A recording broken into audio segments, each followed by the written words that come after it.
மிதுன ராசியில் பிறந்த உங்களுக்கு இந்த வாரம் நீங்கள் யாரெல்லாம் இன்வெஸ்ட்மெண்ட் பண்ணணும்னு ஆசைப்பட்றீங்களோ இன்வெஸ்ட்மெண்ட் பண்ணுங்க.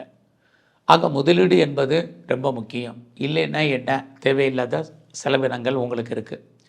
நீங்கள் ஏதாவது ரிசர்ச் பண்ணுறீங்க அல்லது பிஹெச்டி பண்ணிகிட்டு இருக்கீங்கன்னா தாராளமாக பண்ணுங்கள்.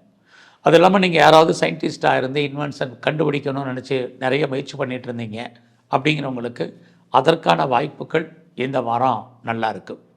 இது இல்லாமல் நான் ஏதாவது பிஆருக்கு அப்ளை பண்ணியிருக்கேன், வேறு கண்ட்ரிஸ்க்கு க்ரீன் கார்டுக்கோ சிட்டிசன்ஷிப்புக்கோ அப்ளை பண்ணியிருக்கேன் அப்படிங்கிறவங்களுக்கு அது வருவதற்கான வாய்ப்புகள் சந்தர்ப்பங்கள் நிறையா உண்டு. ஸோ இந்த வாரம் உங்களுக்கு வருமானங்கள் நிறையா இருக்குது, அதற்கு தகுந்த செலவினங்களும் இருக்குது. குறிப்பாக உங்களுடைய குழந்தைகள் அவர்களுக்காக செலவு பண்ண வேண்டிய காலம், உங்களுடைய துணைவியாக இருந்தால் அவர்களுக்காக செலவு பண்ண வேண்டிய வாய்ப்பு, இதையெல்லாம் இந்த வாரம் இருக்குது.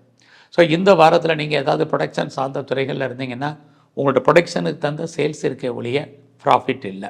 ரொம்ப நாளாக உங்களுடைய ப்ராப்பர்ட்டி எதுவும் விற்காமல் இருக்குது அப்படிங்கிறவங்களுக்கு ப்ராப்பர்ட்டி விற்பதற்கான வாய்ப்புகள் நிறையவே இருக்குது. குறிப்பாக நான் ரொம்ப நாளாக வீடு மாறணும், இடம் மாறணும் அப்படின்னு நினைக்கிறவங்களுக்கு அதுக்கான சூழ்நிலைகள் உண்டு.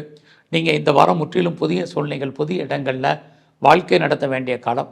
எதிர்பாராத பயணங்கள் இருக்குது, அந்த பயணத்தால் நமக்கு தேவையில்லாத செலவினங்களும் இந்த வாரம் உண்டு. ஸோ இந்த வாரம் நம்முடைய ப்ரொஃபஷன் எப்படி இருக்குதுன்னு பார்க்குறோம். பரவாயில்ல, பட் வேலை இருக்குது, வருமானம் இருக்குது, சம்பாத்தியம் இருக்குது.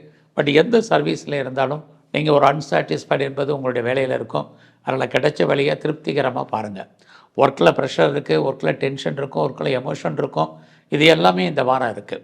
உங்கள் கூட வேலை பார்க்கக்கூடிய வேலையாட்கள் உங்களுக்கு ஏதாவது ஒரு விதத்தில் ஒரு பிரச்சனை பண்ணிகிட்டே இருப்பாங்க.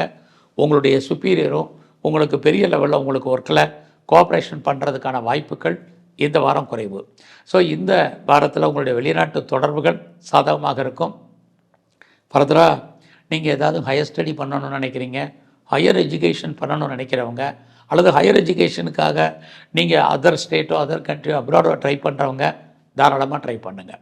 இந்த வாரம் முழுவதுமே நீங்கள் பெருமாளை சேவிச்சுட்டு வாங்க. குறிப்பாக சிவன் கோயிலில் இருக்கக்கூடிய அம்பாளை பிரதானமாக வழிபாடு பண்ணுங்கள்.